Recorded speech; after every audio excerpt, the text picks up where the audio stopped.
तो हेलो दोस्तों, आज हम लोग बात करेंगे पैरों की नसें फूल जाना या फिर जिसको वेरिकोज वेन बोलते हैं उसके बारे में। काफ़ी जगह पे इसको पैरों की नसें फूल जाना, नसें चढ़ जाना, नसें इकट्ठी हो जाना, ठीक है, नसों में ऐंठन वगैरह ये सब इनको बोला जाता है। लेकिन जो मेडिकल लैंग्वेज होती है उसके अंदर बोलते हैं वेरिकोज वेन, जिसमें वेन्स जो होती है पैरों की वो इस प्रकार से इकट्ठी सी हो जाती हैं। यहाँ पे आप देख सकते हो, और इसमें काफ़ी सारी समस्याएँ आती हैं। तो ऐसी कंडीशन अगर किसी पेशेंट में आती है तो उसको किस तरीके से ट्रीट करना चाहिए और कैसे इसका आसानी से इलाज संभव है, और अगर किसी को भी ये समस्या हो गई है या होने वाली है या थोड़ी बहुत भी समस्या है तो उसको ट्रीट करना बहुत ज़्यादा ज़रूरी है। उसके बारे में हम बात करेंगे कि क्यों ज़रूरी ये होता है। तो सबसे पहले अपन जानते हैं कि जो वेरिकोज वेन जो होता है वो क्या होता है। What are varicose veins? Varicose veins are swollen, वे वेन्स जो होती हैं जो क्या हो गई हैं, स्वेलो, फूल गई हैं, ट्विस्ट हो गई हैं, जिसमें ऐसे ट्विस्ट इसके अंदर आप देख सकते हो। Enlarge veins commonly appearing in the legs due to the weak and damaged vein walls and valves. अब ये क्या होती है, जो कॉमनली क्या होता है लेग्स में अपने को देखने को मिलती हैं। और इसमें क्या होता है, इसकी जो वॉल्स जो होती हैं, जो वेन जो होती है जिसके अंदर ब्लड जो आता है वो उसकी वॉल जो होती है वो कमज़ोर हो गई हैं, डैमेज हो गई हैं, या फिर जो वॉल जो होता है ना वो सही से काम नहीं कर रहा है। They can be blue, purple और skin coloured, often bulging from the under the skin. अब इनका जो कलर अपने को देखने को मिलता है ज़्यादातर ये ब्लू देखने को मिलता है, ये कभी कभी मतलब कि स्किन या पर्पल कलर की भी हो सकती हैं, और ये ऐसी इस प्रकार से बल्ज हो जाती हैं, बिल्कुल इकट्ठी हो जाती है यहाँ पे। तो इनको बोलते हैं वेरिकोज वेन। उसके बाद में अपन बात करते हैं कि क्या इसके कोजेज हैं। अब ये वेन्स जो होती हैं इस प्रकार से ऐसे इकट्ठी क्यों हो जाती हैं? वीक और डैमेज्ड वेन वॉल्स। अब ये वेन्स जो होती हैं उसमें क्या होता है, जो ये ब्लड को रिफ्लेक्स करती हैं, मतलब ब्लड को हार्ट तक लेके जाती हैं, तो इसके अंदर वॉल्स जो होते हैं वो क्या होते हैं, डैमेज हो जाते हैं, और ये अच्छे से रिफ्लेक्स नहीं कर पाती हैं ब्लड को। तो यहाँ पर क्या होता है, ये बल्ज हो जाती हैं, और इनकी जो वॉल्स जो होती हैं, जो इनकी जो दीवारें जो होती हैं वो भी डैमेज हो जाती हैं, वीक हो जाती हैं। इस वजह से ये प्रॉब्लम आती है। अगर कोई लंबे समय तक खड़े रहता है या लंबे समय तक बैठे रहने का काम करता है तो उसमें ऐसी समस्याएं देखने को मिलती हैं। या ओबेसिटी, जो इनके पैरों के ऊपर बहुत ज़्यादा प्रेशर आता है तो उसमें समस्या। प्रेगनेंसी में कई बार समस्याएं देखने को मिलती हैं। अगर किसी की फैमिली हिस्ट्री है तो उसमें देखने को मिल सकते हैं। एज रिलेटेड वेन वीकनिंग, मतलब कि जो ओल्ड एज के जो पेशेंट होते हैं उनमें ये प्रॉब्लम अपने को ज़्यादा देखने को मिलती है, और कभी कभी हार्मोनल चेंजेस वगैरह। लेकिन जो सबसे ज़्यादा समस्या जो होती है ना वो डैमेज वीक वेन वॉल्स की वजह से होती है, लंबे टाइम सिटिंग की वजह से ये समस्या देखने को मिलती है। तो ये सारे इसके कारण देखने को मिलते हैं। उसके बाद में इसके सिम्टम्स की बात करें तो आपको विजिबल बल्जिंग दिखेगी, इस प्रकार से आपको देखने को मिल जाती है लेग्स में। वहाँ पे दर्द होता है, बहुत हैवीनेस फील होता है, और ये प्रलोंग या लंबे समय से अगर आप खड़े रहते हो तो वहाँ पे आपको ज़्यादा दर्द होने लगता है। आपकी जो एंकल्स जो होती हैं, जो एडी के पास में क्या होता है, लेग्स में यहाँ पे सूजन आ जाती है कई बार। बर्निंग और सेंसेशन, थ्रोबिंग सेंसेशन, मतलब कि जलन सी फील होती है, और यहाँ पे कई बार आपको खुजली चलने लगती है। और अगर सीवियर केस होता है तो वहाँ पर क्या होता है, अल्सर बन जाता है, इस प्रकार से घाव बन जाता है एंकल्स के पास में, और उसमें खुजली चलने लगती है। कई बार ये घाव बन जाते हैं जब सीवियर केस हो जाता है उस समस्या में। तो ये सारे सिम्टम्स भी अपने को देखने को मिलते हैं नॉर्मल से सीवियरिटी के अकॉर्डिंग। उसके बाद में अपन बात करेंगे इसके कॉम्प्लिकेशंस की। अगर इसको समय पे ट्रीट नहीं किया जाए, अगर इसको किसी को प्रॉब्लम है उसको ट्रीट नहीं किया जाए तो वहाँ पे इस प्रकार से अल्सर हो सकते हैं, घाव बन सकता है, ब्लड जो वेन्स होती हैं उनके अंदर ब्लड क्लॉट हो जाएगा, जिसको सुपरफिशियल थ्रोम्बोफ्लेबाइटिस जिसको बोलते हैं। उसके बाद में क्रोनिक वीनस इनसफिशिएंसी, मतलब कि जो बड़ी बड़ी जो वेन्स होती हैं उनके थ्रू क्या होता है, ब्लड जो होता है वो हार्ट की तरफ जाता है, तो वहाँ पे हार्ट की तरफ नहीं जाएगा, लंबे समय तक ये नहीं जाने वाली प्रॉब्लम जो होती है वहाँ उसको बोलते हैं क्रोनिक वीनस इनसफिशिएंसी। तो वहाँ पे डीप वेन डीवीटी जो होता है, डीप वेन थ्रोम्बोसिस होने की समस्या पैदा होने के चांसेस रहते हैं। Skin changes, eczema, thickening, pigmentation, ये सारी समस्याएँ भी देखने को मिलेंगी आपको कॉम्प्लिकेशन में, अगर उसको जल्दी से ट्रीट नहीं किया जाएगा तो। अब अपन बात करते हैं इसके मेडिकल ट्रीटमेंट की, जिसमें अपन एक बेस्ट प्रिस्क्रिप्शन की बात करेंगे कि कौन कौन सी दवाएं हैं जो पेशेंट को एक साथ सेम डे उसको दी जा सकती हैं, और जल्दी से कैसे उसको वेरिकोज वेन होती है उसको ठीक किया जा सकता है, और किस लेवल के हिसाब से वो क्या ट्रीटमेंट उसको दिया जाना चाहिए। उसके अंदर सबसे पहले अपन बात करते हैं, पहले नंबर पे आती है टैबलेट डायोस्मिन हैस्पेरिडीन, जिसको फ्लेबोट्रोपिक एजेंट बोलते हैं। फ्लेबोट्रोपिक एजेंट जो कि वेन्स जो होती हैं उनकी हेल्थ को मेंटेन करता है, जिसके बारे में अपन रोल्स का इसमें बात करेंगे। तो डायोस्मिन जो इन दोनों का कॉम्बिनेशन जो होता है इसमें 90% 10% का कॉम्बिनेशन देखने को मिलता है। जो टैबलेट होती है डेफ्लॉन 500 mg के नाम से अपने को देखने को मिल जाती है, उसके अंदर ये दोनों जो सॉल्ट होते हैं ये प्रेजेंट होते हैं। अब ये टैबलेट जो होती है इसकी डोज की अगर अपन बात करते हैं तो 500 mg की टैबलेट जो होती है इसको दिन में 2 बार इसको खाना खाने के बाद में दिया जाता है। और शुरुआत में ये कम से कम हफ्ते भर से लेकर के 10-15 दिन के लिए इसको 2 दिन तक मतलब कि दिन में 2 बार दिया जाता है। उसके बाद में इसको डेली एक टैबलेट दी जाती है खाना खाने के बाद में। अब इसके ड्यूरेशन की बात करें तो कम से कम ये जो दवाइयाँ होती है कम से कम 3 से और 6 महीने के लिए पेशेंट को दी जाती हैं। धीरे धीरे असर करती हैं, जो वॉल्स जो होती हैं मतलब कि जो वहाँ की जो वेन की वॉल्स होती हैं उसको मजबूत करती हैं, इसलिए धीरे धीरे काम करती हैं वहाँ पे। और जो वीनस स्टोन होता है उसको मजबूत करती है, वहाँ पे जो ब्लड फ्लो हो रहा है उसको ठीक करती है, स्वेलिंग पेन और हैवीनेस होती है उसको कम करती हैं, और उसको जो माइक्रो सर्कुलेशन जो होता है सपोर्ट मतलब कि जो खून उसके अंदर बह रहा है उसको सपोर्ट करती हैं। तो ये धीरे धीरे ये टैबलेट्स काम करती हैं और ये बीमारी धीरे धीरे जा करके ठीक होती है, इसलिए कम से कम 3 से 6 महीने के लिए ये दवाइयाँ दी जाती हैं। तो डेफ्लोन 500 mg की जो टैबलेट होती है वो पेशेंट को दी जाती है, शुरुआत में ट्वाइस, उसके बाद में ओडी कर दी जाती है। उसके बाद में अपन बात करते हैं सेकंड नंबर पे जो टैबलेट आती है वो है टैबलेट पेंटॉक्सीफाइलिन। पेंटॉक्सीफाइलिन जो टैबलेट होती है प्रोलॉन्ग रिलीज टैबलेट होती है, जो कि मतलब एक टैबलेट देने के बाद में काफ़ी देर तक ये बॉडी के अंदर रिलीज होती रहती है।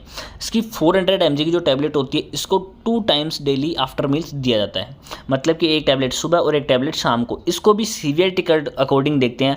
अगर किसी पेशेंट को बहुत ज़्यादा अल्सर हो रखे हैं, मतलब कि जो वहाँ पे वेन्स जो वेरिकोज हो रही है वहाँ पे अगर अल्सर हैं तो वहाँ पे क्या होगा कि इसको 2 टाइम्स डेली दिया जाता है 10-15 दिन के लिए। जैसे जैसे अल्सर ठीक हो जाते हैं या उसको अल्सर नहीं है, पेशेंट को ज़्यादा प्रॉब्लम नहीं है, तो वहाँ पे एक टैबलेट डेली उसको दी जाती है। तो ये उसकी सीवियरिटी के अकॉर्डिंग सेलेक्ट किया जाता है। ड्यूरेशन की बात करें तो कम से कम 2-3 महीने के लिए ये टैबलेट दी जाती है। अब इसका क्या काम होता है, ये ब्लड फ्लो को इम्प्रूव करती है, ब्लड की विस्कोसिटी को कम करके, ब्लड की जो विस्कोसिटी जो गाढ़ापन जो होता है उसको कम करती है, और जो इनहेंस टिश्यू ऑक्सीजनेशन, जो ये टिश्यू तक क्या होता है ब्लड को पहुँचाने में हेल्प करती है, जाके हर टिश्यू को ऑक्सीजन मिल सके, जो वेन्स की वजह से जो ब्लड रुका हुआ है वो अच्छे से टिश्यूज़ तक पहुँच सके। Support healing of Venus ulcers, जो वहाँ पर जो अल्सर्स जो हो गए, मैंने बताया ना कि अगर किसी को अल्सर्स ज़्यादा हो जाते हैं तो बीडी ये दी जाती है, और अगर अल्सर नहीं है तो ये ओडी दी जाती है। तो यहाँ पे जो अगर किसी को वीनस अल्सर्स हो गई हैं एंकल वगैरह पे जो ज़्यादा देखने को मिलते हैं उनको हील करने का ये काम करती है। तो ये टैबलेट भी पेशेंट को दी जाती है। उसके बाद में 3rd नंबर पे बात करते हैं टॉपिकल हिपेरिन जेल, जिसको अपन थ्रोम्बोफोब जेल बोलते हैं, जो अपने को काफ़ी बार काम आते हैं। कभी इंजेक्शन लगाने पे किसी को जो वो गांठ सी बन जाती है ना वहाँ पे, तो वहाँ पे भी थ्रोम्बोफोब जेल को लगाया जाता है। अब इसको क्या करना है कि दिन में 2 से 3 बार कम से कम इसको अप्लाई करना होता है। ये लोकल इफेक्ट देती है, यहाँ पे लोकल कोई सूजन इन्फ्लेमेशन वगैरह आ गई है, स्वेलिंग वगैरह आ गई है, तो अगर पेन हो रहा है, हैवीनेस फील हो रहा है, तो उसको ये कम करती है, रिड्यूस करती है। तो इसको लोकली अप्लाई करना है दिन में 2 से 3 बार। ये लोकली एक्शन करती है, जब भी आपको कभी हैवीनेस पेन सा फील होता है आप इसको अप्लाई करेंगे आपको आराम देखने को मिलता है। तो टॉपिकल हिपेरिन जेल जो होती है इसको भी पेशेंट को दिया जाता है। उसके बाद में अपन बात करते हैं 4th नंबर पे, अगर पेशेंट को पेन ज़्यादा होता है तो उसके लिए पीसीएम जो पैरासीटामोल की टैबलेट होती है वो पेशेंट को पेन को ठीक करने के लिए दे दी जाती है। अगर पेन है तो देते हैं, वरना अगर पेन नहीं है तो फिर उसको नहीं देते हैं। उसके बाद में 6th नंबर पे जो सबसे ज़रूरी चीज़ है, कोई मेडिकेशन तो नहीं है लेकिन कंप्रेशन स्टॉकिंग्स, ये इस प्रकार का स्टॉकिंग्स जो आते हैं ये आपके पहनने के आते हैं, ठीक है, ताकि जो आपकी जो वेन्स जो होती हैं उनको क्या करते हैं सपोर्ट करते हैं। यूज़ ग्रेजुएटेड कंप्रेशन स्टॉकिंग्स, ये 20 to 30 mm HG के जो स्टॉकिंग्स आते हैं उनको अपने को यूज़ करना होता है।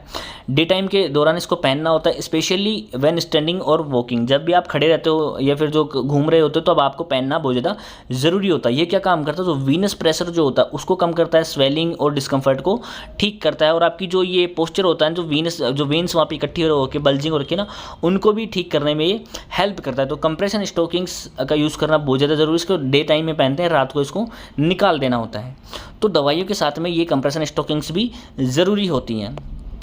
उसके बाद में अपन बात करते हैं कुछ एडिशनल सपोर्टिव मेजर्स की साथ में और क्या चीज़ें अपनाई जाती हैं जिससे कि पेशेंट को जल्दी से ठीक किया जा सकते हैं। लेग एलिवेशन, मतलब कि लेग को इतना ऊपर एलिवेट किया जाता है कि आपका जो हार्ट से वो ऊपर हाइट पे रहे, ताकि जो ब्लड फ्लो है वो हार्ट की तरफ ज़्यादा रहे। Elevate leg above heart level 2-3 times daily, मतलब कि कम से कम 15-20 मिनट के लिए दिन में 2 से 3 बार करके ये एलिवेट किया जाता है। लाइफ स्टाइल मॉडिफिकेशन, आपको जो मतलब कि लंबे टाइम तक कहीं पे बैठना नहीं है, खड़े नहीं रहना होता है। रेगुलर वॉकिंग और थोड़ा लेग एक्सरसाइज करने की ज़रूरत पड़ती है। और आपको हेल्दी वेट, अगर आपका वेट बहुत ज़्यादा है तो आपको वेट को कम करना है, वेट को मेंटेन करना बहुत ज़्यादा ज़रूरी हो जाता है। तो ये कुछ सपोर्टिव चीज़ें होती हैं जो कि पेशेंट को ठीक होने में बहुत जल्दी हेल्प करती हैं। उसके बाद में अपन देखते हैं सर्जिकल ऑप्शन। अगर सीवियर कंडीशन अगर हो गई है, किसी को अल्सर्स हो गए हैं, बहुत ज़्यादा बल्जिंग अगर देखने को मिल रही है, बहुत ज़्यादा वेन्स जो हो गई है वो उनमें समस्या देखने को मिल रही है, तो वहाँ पे स्क्लेरोथेरेपी करी जाती है पहला चांस। तो स्क्लेरोथेरेपी जो छोटी छोटी वेन्स जो होती हैं, जिनको स्पाइडर वेन्स जो बोलते हैं, बिल्कुल पतली पतली वेन्स होती है ना, वहाँ पे क्या होता है, एक इंजेक्शन उसमें दिया जाता है, उसके अंदर एक केमिकल होता है जिसको स्क्लेरोसेंट केमिकल बोलते हैं। तो उस इंजेक्शन को जो छोटी वेन होती है उसके इंजेक्ट किया जाता है, तो वो वेन क्या होता है, कोलैप्स हो जाती है, दोनों उसके पार्ट क्या होता है, बिल्कुल चिपक जाते हैं, उसके अंदर फिर ब्लड फ्लो नहीं होता है, जो ब्लड होता है फिर बाकी की जो वेन्स होती है ना, हेल्दी वेन्स उनके थ्रू वो जाता है। अगर कोई वेन्स प्रॉब्लम कर रही है, 2-4 वेन्स जो होती हैं वो बॉडी से अगर खत्म भी हो जाए तो उसमें इतनी दिक्कत वाली बात नहीं है। आर्टरीज के केस में ऐसा होता है कि आर्टरीज को अपन मतलब डैमेज नहीं कर सकते, तो वेन्स को उनको क्या कहते हैं, बिल्कुल कोलैप्स कर दिया जाता है, छोटी छोटी स्पाइडर वेन्स जो होती है ना उनको खत्म कर दिया जाता है, उसको बोलते हैं स्क्लेरोथेरेपी। उसके बाद में लेज़र थेरेपी, ठीक है, एंडोवीनस लेज़र थेरेपी इसको बोलते हैं। अब इसके अंदर जो बड़ी वेन्स जो होती हैं, जिसके अंदर प्रॉब्लम हो रखी है या फिर जिसके अंदर वोल मतलब सही से काम नहीं कर रहा है, मेडिकेशन जो अपन ने दिया था उससे कोई फ़र्क नहीं पड़ रहा है, तो वहाँ पे एक लेज़र फाइबर उसके अंदर डाला जाता है, जिससे क्या होता है कि लेज़र फिर हीट जो लेज़र लाइट दे करके और वो जो होती है उसको बिल्कुल क्लोज कर दिया जाता है, उसको ख़त्म कर दिया जाता है, एक तरीके से जो वेन होती है ना, लंबी लंबी वेन्स, उसको ख़त्म कर दिया जाता है, ताकि जो ब्लड होता है वो हेल्दी वेन्स के थ्रू वो मतलब कि डाइवर्ट हो जाए। तो ऐसा जब मतलब कि लास्ट कंडीशंस में क्या जाता है, जब आपकी मेडिकेशंस काम नहीं करती हैं तो उसके लिए लेज़र ट्रीटमेंट करना होता है, उस वेन्स को कम्प्लीटली ख़त्म कर दिया जाता है, ये इसका फाइनल ट्रीटमेंट होता है। उसी तरह होती है रेडियो फ्रिक्वेंसी एब्लेशन, मतलब ये भी लेज़र थेरेपी की होती है, लेकिन इसके अंदर रेडियो फ्रिक्वेंसीज़ का यूज़ करते हैं। रेडियो फ्रिक्वेंसी जो वेव्स जो होती हैं, उन वेव्स के थ्रू वो जो वेन्स जो होती हैं उनको ख़त्म कर दिया जाता है, इसमें जो लंबी लंबी वेन्स जो होती हैं उनको भी ख़त्म कर देते हैं। तो ये एक तरीका हो गया सर्जिकल ऑप्शन में। उसके बाद में वेन स्ट्रिपिंग मतलब कि जहाँ पे उसको छोटा सा कट लगा करके surgical removal of large veins, जो लार्ज वेन्स होते हैं उसको कम्प्लीटली बॉडी से रिमूव कर दिया जाता है, स्ट्रिप कर दिया जाता है, और जो ब्लड का फ्लो होता है ना वो जो डाइवर्ट हो जाता है जो हेल्दी वेन्स होती हैं उनकी तरफ। तो ऐसा भी होता है कि जो वेन्स होते हैं उसको कम्प्लीटली बाहर निकाल दिया जाता है छोटा सा कट लगा करके। तो ये कुछ सर्जिकल ऑप्शंस होते हैं। अगर कोई सीवियर कंडीशन हो गई है जहाँ पे बाकी ट्रीटमेंट्स काम नहीं कर रहे हैं, तो वहाँ पे इस प्रकार से सर्जरी से भी उनको ठीक किया जाता है। तो ये हो गया एक कंप्लीट ट्रीटमेंट की, जैसे अपन पहले मेडिकेशंस क्या दी जाती हैं, उसके बाद में अगर पेशेंट को काफ़ी दवाइयाँ लेकर के वो नहीं हो रहा है तो फिर उसके बाद में उसको सर्जरी करवानी पड़ती है, क्योंकि अगर आप नहीं करवाएंगे, उसका इलाज अगर नहीं होगा तो वो ज़्यादा प्रॉब्लम कर देगी, और अगर क्लोटिंग फॉर्मेशन होना स्टार्ट हो गई तो वो आपके लिए, हार्ट के लिए बहुत ज़्यादा नुकसानदेह होती है। तो इनका जो वेरिकोज वेन होती है उनका ट्रीटमेंट बहुत ज़्यादा ज़रूरी हो जाता है। उसके बाद में जो प्रिस्क्रिप्शन थी उसका जो सबसे बेस्ट अपना जो होता है कि आपके लिए एक पोस्टर बना दिया कि यहाँ पे डेफ्लॉन टैबलेट कब आपको देनी है। यहाँ पे डोज मैंने 1 टैबलेट ट्वाइस डेली जो रखे हो, वो जो मैंने बताया था आपको कि उसके बाद में 10-15 दिन के बाद में उसको फिर 1 टैबलेट कर दी जाती है, ब्रेकफास्ट के बाद में और फिर डिनर के बाद में। इसका रोल क्या होता है जो मैंने पहले समझाया था वही यहाँ पर भी लिखा हुआ है। पेंटॉक्सीफाइलिन 400 टैबलेट कैसे लेनी है, कब तक लेनी है, क्या इसका रोल होता है। थ्रोम्बोफोब जेल अप्लाई करनी है आपको जब भी आपको ज़रूरत पड़े सिम्टोमेटिक रिलीफ के लिए। कंप्रेशन स्टॉकिंग्स आपको पहनने होते हैं, डेली आपको पहनना है, लॉन्ग टर्म और ये लंबे समय तक इनको पहनना होता है। ये ब्लड सर्कुलेशन, जो वेन डायलेशन, स्वेलिंग, डिस्कम्फर्ट इन सब के लिए होता है। तो ये एक चार्ट हो गया, आसानी से आप इसको स्क्रीनशॉट लेकर के और कभी भी आप इसको देख करके आसानी से समझ सकते हैं। तो अगर किसी को भी पैरों की नसों की फूलने की समस्या है तो इस प्रकार से उसका ट्रीटमेंट करना है, क्या क्या उनको मेडिकेशंस देनी है। अगर वो मेडिकेशन से ठीक नहीं हो रहा तो फिर सीधी सी बात उनको सर्जिकल ऑप्शंस अपनाने होंगे, लेकिन उसको ठीक करना होगा, मतलब कि वो उसका ट्रीटमेंट करना ज़रूरी है, वरना फिर सीवियरिटी के हिसाब से फिर उसको और सारे प्रॉब्लम्स देखने को मिलेगी। तो उम्मीद करता हूँ कि नसों को फूलने का या वेरिकोज वेन का जो ट्रीटमेंट होता है वो लेवल वाइज आपको समझ में आएगा, किस तरीके से उनको ट्रीट किया जाता है, क्या क्या ड्रग्स दी जाती हैं किस किस पेशेंट को। तो अगर वीडियो आपको अच्छी लगी हो तो कृपया लाइक करें, और अगर आप यहाँ तक आ गए हैं तो कृपया एक कमेंट छोटा सा अगर आप कर सकते हैं तो ठीक है, और हमारे चैनल को सब्सक्राइब कर ले और भी ऐसी वीडियोस देखने के लिए। मिलते हैं नेक्स्ट वीडियो में एक और मज़ेदार टॉपिक के साथ, तब तक के लिए थैंक यू, धन्यवाद, जय हिंद, जय भारत।